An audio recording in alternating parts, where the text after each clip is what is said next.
اینا رو آوردم که خالی نباشه. خب اول از همه این سوال پیش میاد که قرار تو این چنل چی کار کنیم دقیقا. هر کاری که بگشو کنیم. ولاگ میگیرم، مدیتیشن میکنم، دیگه چی دوست دارم؟ بلند صحبت کن. بلند صحبت صدا بیفته. بلند صحبت دیگه استایل میزنی دیگه. چای میخوریم، قهوه درست میکنیم، غیبت میکنیم، جاجم به هیترم صدات نمیفته اصلا، مطمئنم. بلند باید صحبت کنیم، بلند داد بزن، فریاد بزن. صدا بابا.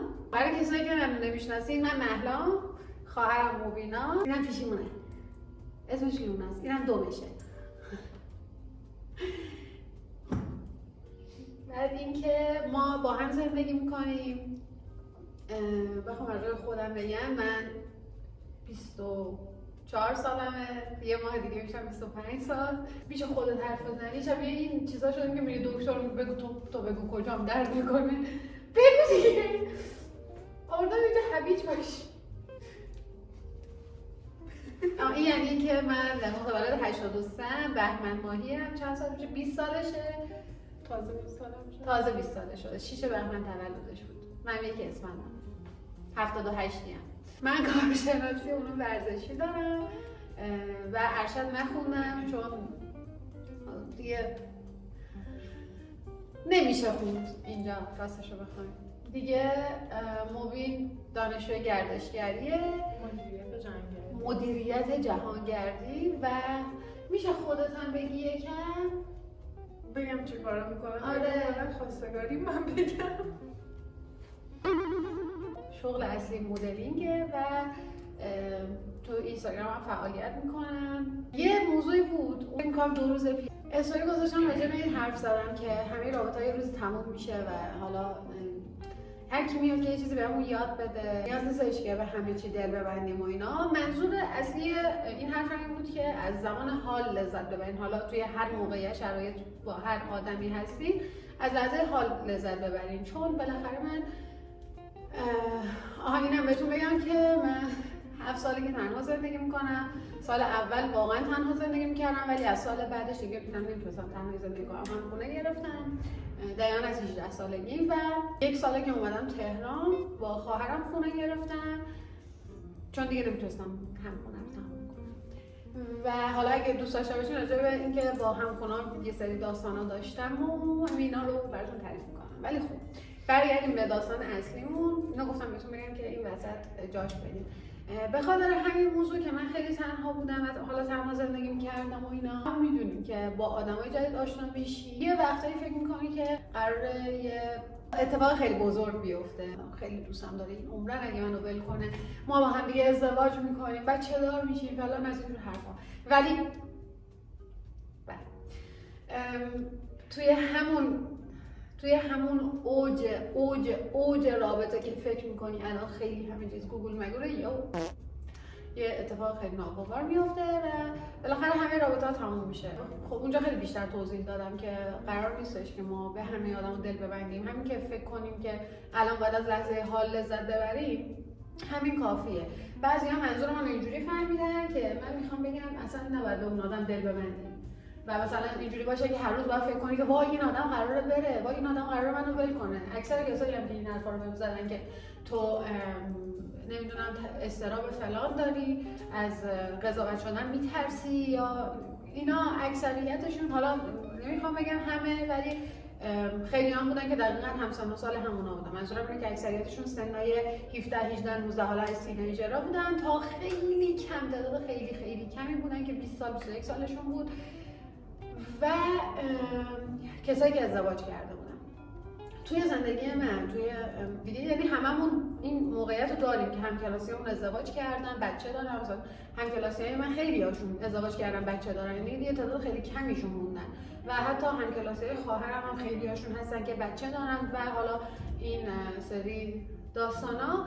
منظور من از این موضوع این بوده که هر آدمی که میاد توی زندگی ما یه سری درس بهمون میده و حالا تو باید ببینی که اون درس چیه. اگه اون درس رو یاد نگیری، این درس فکر منه که اون مثل لوپ تکرار میشه، انقدر تکرار میشه با آدمای مختلف تا بالاخره تو اون پوینتی که باید بفهمی رو بفهمی. به خواهرم هم مسلماً در 80 20 سالشه و میخوام بدونیم بیشتر، دلم میخواد بدونم الان نظر این اسکولی که اینجا نشسته چیه. میشه صحبت کنی عزیزم؟ هیچ وقت با بچه‌ها بحث نکنید، حتی اگه از شما بزرگترن.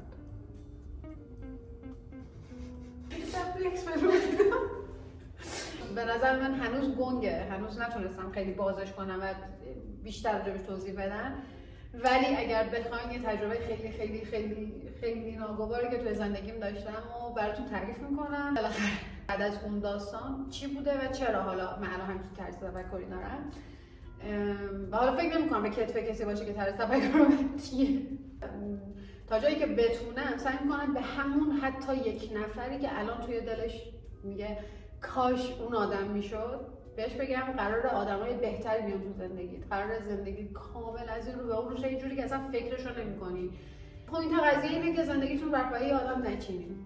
زندگیتون بر پایه این که اگه این آدم از این مسیر بره، منم برم از این مسیر که اون آدم تنها نباشه، یا خودم دوست دارم که کنار اون آدم باشم، اصلا حتی فکر این موضوع رو از سرتون بندازین بیرون. معمولا کلا کسایی که راجع به ازدواج اینجوری فکر میکنن که هر کسی که حالا با هم عاشق هم باید با هم ازدواج کنن و قطعا خوشبخت میشن، به خاطر اینه که اونا تایم کمی و کنار همن، یعنی شاید هفته 2 بار 3 بار، شاید حتی هر روز هم ببینن، اما یه تایم کوتاهی.